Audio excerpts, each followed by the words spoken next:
અને હવે આગળ વાત કરીએ તો મહત્વના સમાચાર મળી રહ્યા છે, નજર કરીએ અમદાવાદ ચાંદખેડા વિસ્તારમાં કાળજુ કંપાવી દે તેવી દર્દનાક ઘટના સામે આવી છે। જે મહત્વના સમાચાર અમદાવાદના ચાંદખેડા વિસ્તારમાંથી 2 દિવસ અગાઉ પરિવારે ઢોસા બનાવવા માટેનું ખીરું બજારમાંથી મંગાવ્યું હતું। ઢોસા બનાવી ખાધા બાદ 2 બાળકીના મોત થઈ ગયા છે।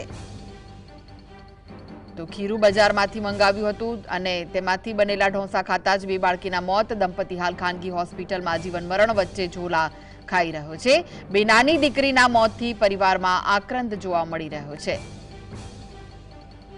તો અમદાવાદના ચાંદખેડા વિસ્તારમાંથી આ મહત્વના સમાચાર। ફૂડ કોર્પોરેશન ડિપાર્ટમેન્ટ અને આરોગ્ય તંત્ર ચૂંટણીના કાર્યક્રમમાં વ્યસ્ત છે। જીવન મરણ વચ્ચે ઝોલા ખાઈ રહેલા દંપતીની તંત્ર દ્વારા કોઈ ભાળ પણ નથી લેવામાં આવી। અમદાવાદના ચાંદખેડા વિસ્તારમાં કાળજુ કંપાવી મૂકે તેવી દર્દનાક ઘટના સામે આવી છે। તો વધુ વિગતો માટે જોડાઈ ગયા છે સંવાદદાતા વિરેન્દ્રસિંહ ભાટી। વિરેન્દ્ર, બજારમાંથી ઢોસાનું ખીરું મંગાવ્યું અને તેના ઢોસા ખાધા બાદ 2 બાળકીઓ મોતને ભેટી છે, શું વિગત મળી રહી છે? બિલકુલ જી કૃષ્ણા, કે અમદાવાદ શહેરના ચાંદખેડા વિસ્તારની અંદર કાળજુ કંપાવી મૂકે તેવી દર્દનાક ઘટના છે તે અત્યારે સામે આવી છે।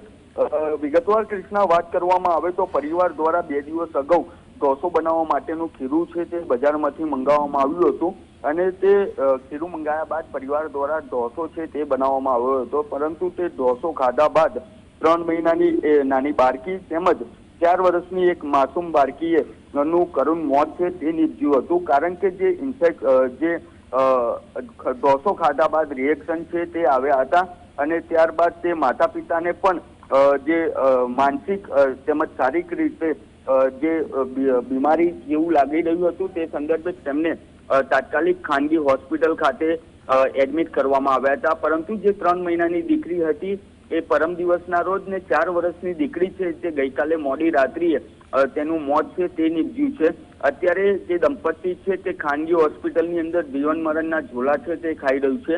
આ સમગ્ર ઘટના જ્યારે સર્જાઈ ત્યાં સમય દરમિયાન જે પરિવારને જ્યારે એડમિટ કરવામાં આવ્યો ખાનગી હોસ્પિટલની અંદર તે સમયે તંત્ર દ્વારા એટલે કે ફૂડ કોર્પોરેશન ડિપાર્ટમેન્ટ અને સ્થાનિક આરોગ્ય તંત્ર દ્વારા તેની કામગીરી છે તેની તપાસ છે તે કરવાની હોય છે, પરંતુ ફૂડ કોર્પોરેશન તંત્ર તેની સાથે સાથે સ્થાનિક આરોગ્ય તંત્ર જે કોર્પોરેશનનું અમદાવાદ શહેરમાં ઇલેક્શન યોજાવાનું છે તે ચૂંટણીના કાર્યક્રમોમાં વ્યસ્ત હોય તેવું હાલ જોવા મળી રહ્યું છે અને જીવન મરણ વચ્ચે ઝોલા ખાઈ રહેલ દંપતીની દરકાર લેવા માટે તંત્ર દ્વારા તસદીશ સુદ્ધા છે તે નથી લેવામાં આવી। આ બંને દીકરીઓના મોતથી પરિવારની અંદર એક આક્રંદ જોવા મળી રહ્યો છે। જીએસટીવીની ટીમ છે તે અત્યારે ચાંદખેડા વિસ્તારમાં ઉપસ્થિત છે, પરંતુ માતા પિતા એક બાજુ હોસ્પિટલની અંદર એડમિટ છે। જે ગઈકાલે મોડી રાત્રે 4 વર્ષની દીકરીનું મોત નીપજ્યું તેની અંદર જે સ્થાનિક પરિવારજનો જે હતા પરિવારના તેમના દ્વારા તે દીકરીની અંતિમ વિધિ માટે અત્યારે ગયેલા છે। થોડાક સમય પહેલા પોલીસ અધિકારીઓ સાથે પણ કોન્ટેક્ટ કરવાની કોશિશ કરી છે જીએસટીવીએ, પરંતુ પોલીસ અધિકારીઓ સાથે કોઈ કોન્ટેક્ટ તે નથી થયો। પરંતુ જી આભાર વિરેન્દ્ર માહિતી આપવા માટે।